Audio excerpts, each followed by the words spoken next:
Assalamualaikum warahmatullahi wabarakatuh. Pada kesempatan kali ini kita akan membahas bagian 4, yaitu penerapan sistem persamaan linier. Kalau pada chapter-chapter sebelumnya, chapter 3 khususnya, kita telah membahas mengenai persamaan linier. Pada chapter 4 ini kita akan membahas khusus ke penerapan sistem persamaan linier, yaitu terkait dengan fungsi permintaan, fungsi penawaran, dan keseimbangan pasar satu macam produk. Oke, pada materi ini akan banyak pembahasan dan sebenarnya materi pada bagian 4 ini tidaklah sulit karena kita hanya mengulang apa yang telah kalian dapatkan di bangku SMA dahulu. Oke, kita masuk ke fungsi permintaan terlebih dahulu. Fungsi permintaan menunjukkan hubungan antara jumlah produk atau barang yang diminta oleh konsumen dengan variabel-variabel lain yang mempengaruhi pada periode tertentu. Menurut para ahli, faktor-faktor yang mempengaruhi permintaan itu adalah harga barang itu sendiri, pendapatan konsumen, harga barang lain yang saling berkaitan, harga barang yang diharapkan pada masa mendatang, selera konsumen, dan belanja iklan. Kalau dituliskan secara matematis, fungsinya semacam ini. Ini keterangannya, ini adalah dari variabel-variabel tadi, ada 6 variabel menurut para ahli. Nah, hubungannya bagaimana? Contoh misalkan semacam ini. QDX T, yaitu jumlah produk X yang diminta oleh konsumen pada periode tertentu, memiliki hubungan negatif dengan PXT, harga jumlah X pada periode T. Hubungan negatif itu artinya apa? Hubungan yang berlawanan arah. Artinya, jumlah produk X yang diminta oleh konsumen pada periode T ini, jika semakin tinggi jumlah produk yang dimintanya, maka harga produk X tersebut berarti semakin murah. Logis kan? Harga semakin murah, maka jumlah produk yang diminta akan semakin tinggi. Itulah yang disebut dengan hubungan negatif. Kalau hubungan positif itu adalah hubungan yang searah. Contoh, poin 4. QDXT memiliki hubungan positif dengan PE. Q, jumlah produk yang diminta oleh konsumen akan sebanding dengan harga produk X yang diharapkan pada periode tertentu. Harganya semakin tinggi yang akan datang, maka jumlah produk X pasti juga akan semakin tinggi karena permintaannya tinggi, yang diharapkan di masa mendatang semakin tinggi, T plus 1. Begitu pula yang lainnya, hubungan negatif, positif, atau hubungan positif atau negatif, seperti pada poin 2 dan poin 3. Berarti dia bisa berada pada dua kondisi. Nah, pada kondisi umum, para ahli sepakat bahwa variabel hargalah yang paling penting dalam mempengaruhi permintaan dan digunakan sebagai variabel bebas. Sementara 5 variabel lainnya dianggap konstan, maka penulisan formulanya bisa semacam ini. Qx sama dengan Px. Atau Qx sama dengan A min BPX. Di mana X adalah jumlah barang X yang diminta, PX adalah harga produk X itu sendiri, A dan B adalah parameter. Nah, dari persamaan tersebut, bisa digambarkan kurva permintaan linier semacam ini. Ini adalah kurva permintaan linier yang memiliki hubungan negatif. Ingat, di sini ada dua sumbu, sudah tidak sumbu X dan sumbu Y lagi, tapi sumbu P dan sumbu Q. Sumbu P itu sama seperti sumbu Y, dan sumbu Q itu sama seperti sumbu X. Jadi nanti kalau kalian mencari nilai P dan Q, jangan sampai salah menuliskan angkanya. Ini 0, P, ini 0, P, dan ini adalah Q, 0. Ini adalah persamaan garisnya.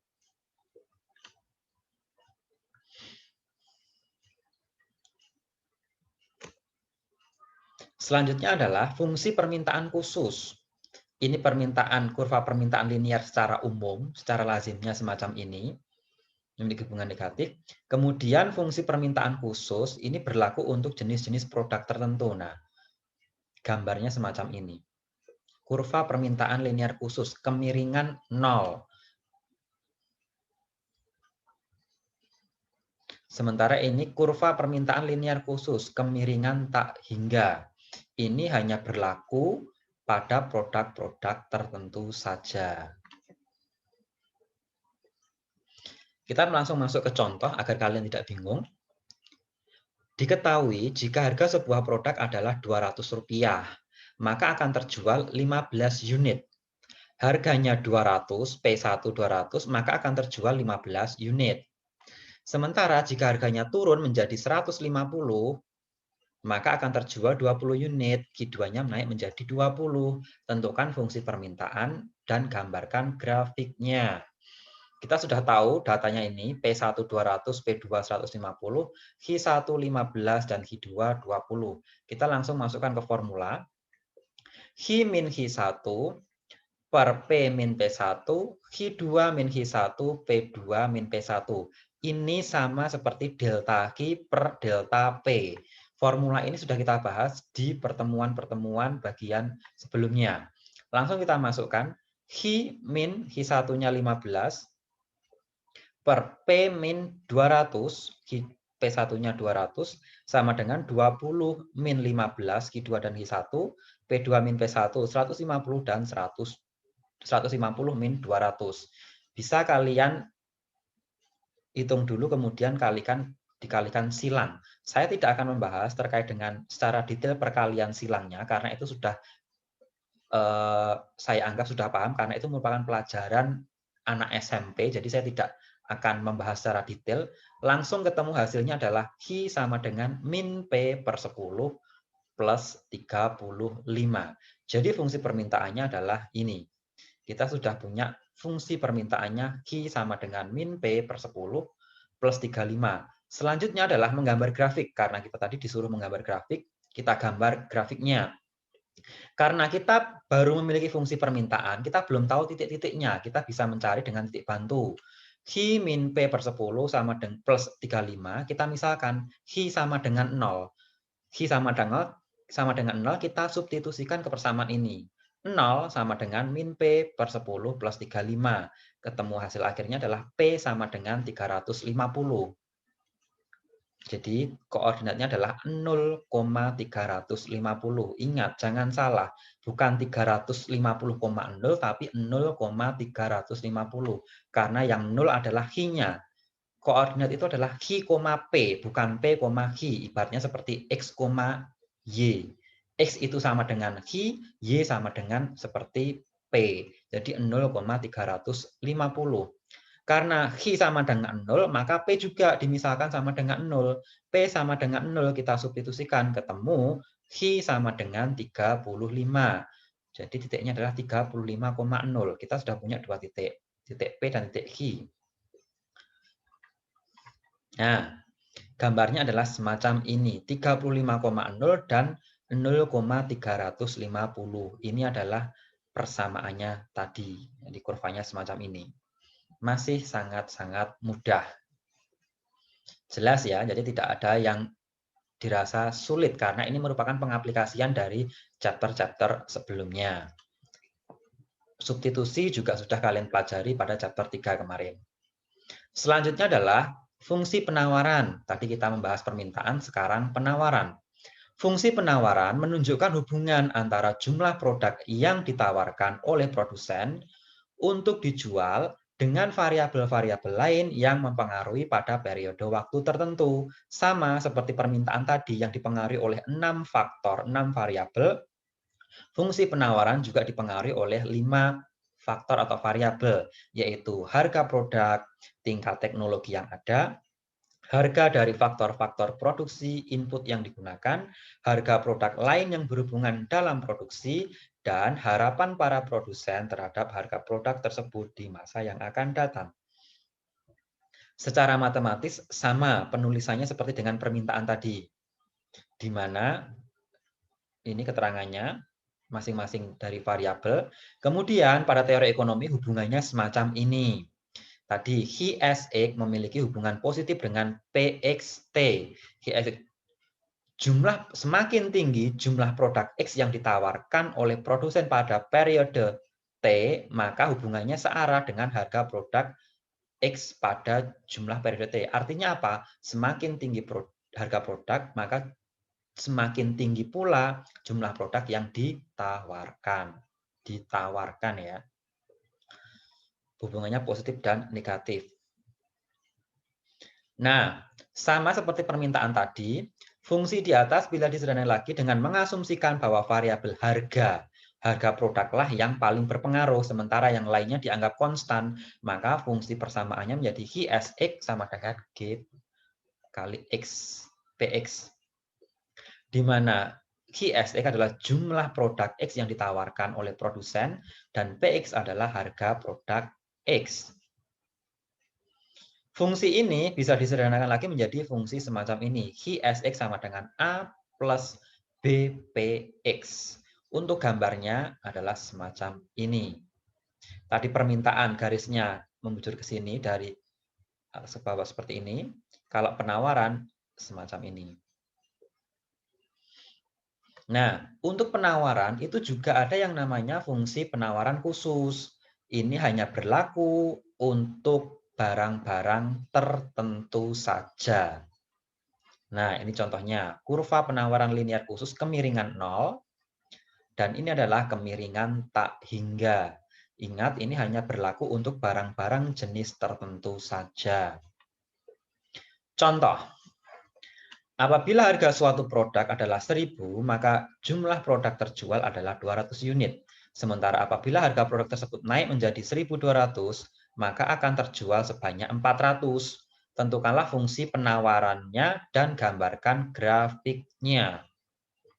Sama tadi, P1 1000, P2 1200. H1-nya 200, H2-nya 400. Kita masukkan ke formula, H min H1 per P min P1 sama dengan delta H per delta P. Kalian masukkan nilainya, kemudian diperkalikan silang, ketemu nilainya H sama dengan P min 800. Ingat, saya tidak akan membahas ini ketemunya bagaimana, ini nanti bisa kalian pelajari karena ini merupakan pelajaran anak SMP, cara perhitungan semacam ini. Jadi tidak akan saya jelaskan secara detail. Nah, kita ketemu fungsi penawarannya adalah H sama dengan P min 800. Karena tadi kita disuruh untuk menggambar, maka kita harus mencari titik koordinatnya terlebih dahulu. Caranya sama. Karena kita sudah punya fungsi penawarannya, kita misalkan H sama dengan 0 dan P sama dengan 0. Untuk H sama dengan 0, kita substitusikan, ketemu P-nya 800, maka koordinatnya 0,800. H sudah sama dengan 0, maka P juga sama dengan 0. Kita substitusikan, ketemunya H sama dengan min 800, maka titik koordinatnya adalah H, P, yaitu min 800, P-nya 0.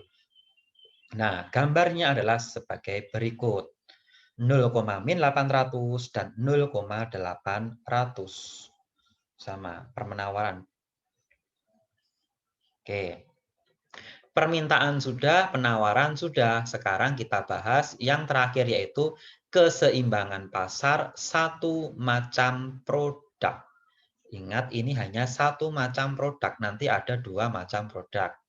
Syarat dalam keseimbangan pasar adalah jumlah produk yang diminta oleh konsumen harus sama dengan jumlah produk yang ditawarkan oleh produsen, atau HID sama dengan HS, atau harga produk yang diminta sama dengan harga produk yang ditawarkan, atau PD sama dengan PS. Ini sama saja. Bedanya cuma ini, quantity, kalau ini price-nya. Secara aljabar, nah gambarnya itu semacam ini. Ini adalah fungsi penawaran ya tadi ya, garis ini. Ini HS, bukan HJ, HS. Gambarnya ini adalah penawaran. Ini adalah fungsi permintaan. Nah, ini permintaannya, HID-nya. HID, HS, mereka berpotongan lah. Titik potongannya itu atau titik E, equilibrium, inilah yang disebut dengan titik keseimbangan. Keseimbangan pasar satu macam produk. Nah, ini nanti yang akan kita cari.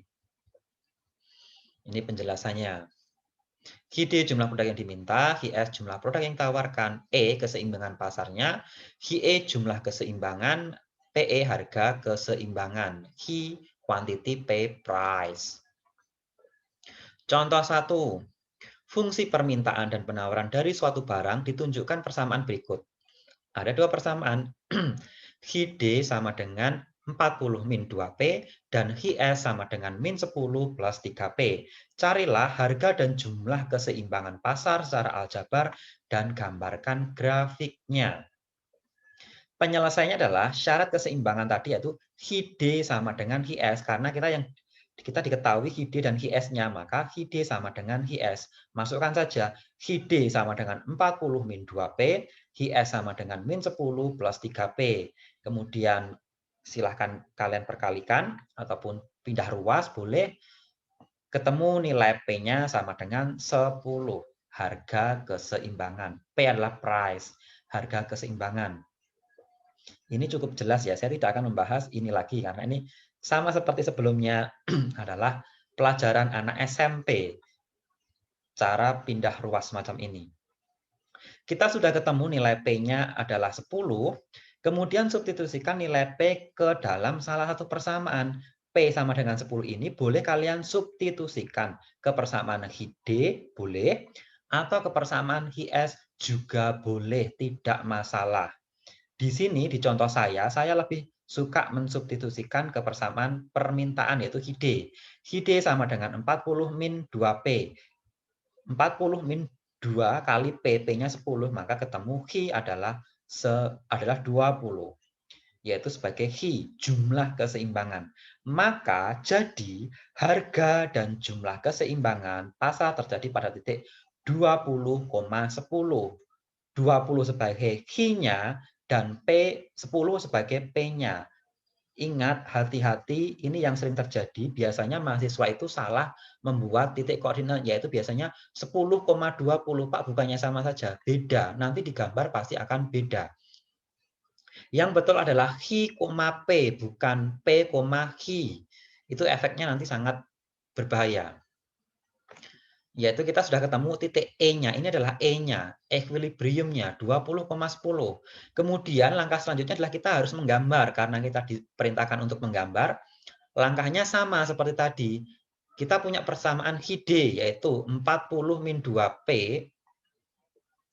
HID sama dengan 40 min 2P, kita misalkan HI sama dengan 0 dan P sama dengan 0. HI sama dengan 0 ketemunya 0,20. Dan P sama dengan 0 ketemunya 40,0. Karena tadi HID sudah kita misalkan HI sama dengan 0 dan P sama dengan 0, maka HIS pun juga sama. Harus kita misalkan HI sama dengan 0, P sama dengan 0.